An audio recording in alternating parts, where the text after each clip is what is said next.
Assalamu alaikum, hello bondhura. If you want to learn English, so that's why you have to watch this video till the end. আপনি যদি ইংরেজিতে কথা বলতে চান তাহলে এই ভিডিওটি আপনার জন্য। এই ভিডিওটির মাধ্যমে আপনি জানতে পারবেন কিভাবে ইংরেজিতে সুন্দর করে কথা বলা যায় বা একটা বাংলা বাক্য কিভাবে ইংরেজিতে আমরা খুব সহজে বলতে পারি। যেমন আমরা শুরু করব স্পোকেন রুলস নাম্বার 112 থেকে, যেমন শুড হ্যাভ মানে থাকা উচিত। এই বাক্যগুলো আমরা ইংরেজিতে কিভাবে বলতে পারি, যেমন ইউ শুড হ্যাভ শেম, আপনার লজ্জা থাকা উচিত। You should have shame. You should have a costly car, আপনার একটি গাড়ি থাকা উচিত। You should have a costly car. You should have respect for parents, তোমার মা বাবার প্রতি শ্রদ্ধা থাকা উচিত। You should have respect for parents. We should have respect for teacher, শিক্ষকদের প্রতি আমাদের শ্রদ্ধা থাকা উচিত। We should have respect for teacher. You should have full attention for study, পড়াশোনায় তোমার পূর্ণ মনোযোগী থাকা উচিত। তো এরপরে আমরা দেখতে পাচ্ছি যেমন you should have minimum courtesy, আপনার ন্যূনতম সৌজন্য থাকা উচিত। You should have minimum courtesy. We should have sympathy for the weak, দুর্বলদের প্রতি আমাদের সহানুভূতি থাকা উচিত। We should have sympathy for the week.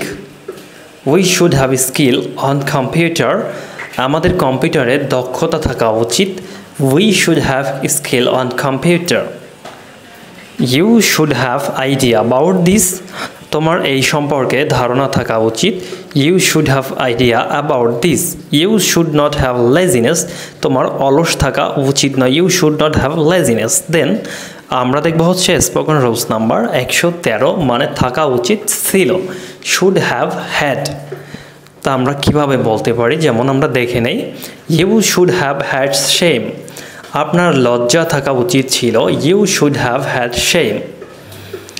You should have had a car, তোমার একটি গাড়ি থাকা উচিত ছিল। You should have had a car. You should have had full attention for study, পড়াশোনায় তোমার পূর্ণ মনোযোগী হওয়া দরকার উচিত ছিল। You should have had full attention for study মানে পড়াশোনায় তোমার পূর্ণ মনোযোগ থাকা উচিত ছিল। You should have had minimum courtesy, তোমার ন্যূনতম সৌজন্যবোধ থাকা উচিত ছিল। You should have had minimum courtesy. You should have skill on computer, তোমার কম্পিউটারে দক্ষতা থাকা উচিত ছিল। You should have skill on computer. You should have had idea about this, তোমার এই সম্পর্কে ধারণা থাকা উচিত ছিল। You should have had idea about this মানে তোমার এই সম্পর্কে ধারণা থাকা উচিত ছিল। আমরা স্পোকেন রুলস নাম্বার 100 থেকে 113 পর্যন্ত প্রত্যেক ক্ষেত্রে শুডের স্থলে আউট টু বসিয়েও পড়তে পারি বা বলতে পারি। আমরা দেখব অক্সিলারি ভার্ব হিসাবে নিডের ব্যবহার। স্পোকেন রুলস নাম্বার 114, যেমন সাবজেক্ট প্লাস নিড প্লাস ভার্বের বেস ফ্রম প্লাস হচ্ছে অবজেক্ট। যেমন ইউ নিড হার্ড ওয়ার্ক, তোমার কঠোর পরিশ্রম করা দরকার অথবা প্রয়োজন। ইউ নিড মানে তোমার প্রয়োজন, ওয়ার্ক হার্ড পরিশ্রম করা। আই নিড মানে আমার প্রয়োজন, গো দেয়ার সেখানে যাওয়া, আমার সেখানে যাওয়া প্রয়োজন। আই নিড স্লিপ নাও, আমার এখন ঘুমানো প্রয়োজন। আই নিড মানে আমার প্রয়োজন, স্লিপ ঘুমানো, নাও এখন। আই নিড নো ইট, আমার এটা জানা প্রয়োজন। I need know it. I need exercise regularly, আমার নিয়মিত ব্যায়াম করা দরকার। I need exercise regularly. I need drink a lot of water, আমার প্রচুর পানি পান করা দরকার। I need drink a lot of water. You need take a breakfast, তোমার একটি বিরতি নেওয়া দরকার। You need take a breakfast. I need do the work, আমার কাজটি করা প্রয়োজন। I need do the work. I need wait for him, আমার তার জন্য অপেক্ষা করা প্রয়োজন। I need wait for him. Now spoken rules number 115, subject plus need plus হচ্ছে নট প্লাস ভার্বের বেস ফ্রম প্লাস অবজেক্ট। যেমন You need not spend a lot of money.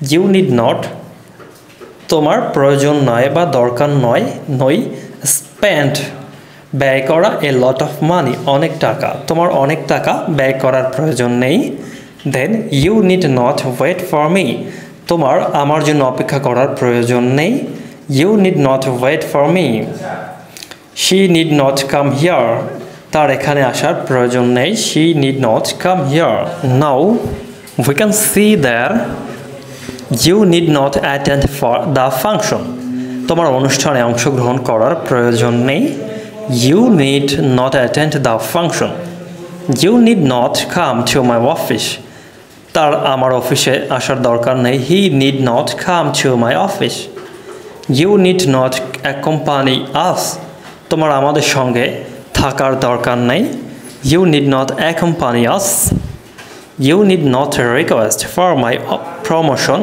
তোমার আমার পদোন্নতির জন্য অনুরোধ করার দরকার নেই you need not request for my promotion you need not buy a new car for him তোমার তার জন্য একটি নতুন গাড়ি কেনার দরকার নেই you need not buy a car for him he need not talk on this subject তার এই বিষয়ের উপর কথা বলার প্রয়োজন নেই he need not talk on this subject you need not come to my home তোমার আমার বাড়িতে আসার প্রয়োজন নাই you need not to come my home they need not protest against the decision তোমার সিদ্ধান্তটির বিরুদ্ধে প্রতিবাদ করার প্রয়োজন নেই they need not protest against the decision we need not go to the shopping mall আমাদের শপিং মলে যাওয়ার দরকার নেই we needn't go to the shopping mall দেন আমরা দেখব স্পোকেন রুলস নাম্বার 116 এর দুইটা এক্সাম্পল যেমন need প্লাস সাবজেক্ট প্লাস ভার্বের বেস ফর্ম প্লাস হচ্ছে অবজেক্ট দেন কোশ্চেন মার্ক যেমন need I go there আমার কি সেখানে যাওয়া প্রয়োজন need I go there need মানে প্রয়োজন I মানে আমি go মানে যাওয়া there মানে সেখানে বা এখানে দেন আমরা দেখব need মানে প্রয়োজন I wait for you আমার কি তোমার জন্য অপেক্ষা করা প্রয়োজন need I wait আমার কি for you need I wait for you আমার কি তোমার জন্য অপেক্ষা করা প্রয়োজন প্রিয় বন্ধুরা ভিডিওটি এই পর্যন্ত ভালো লাগলে সাবস্ক্রাইব করে পাশে থাকবেন ধন্যবাদ সবাইকে আল্লাহ হাফেজ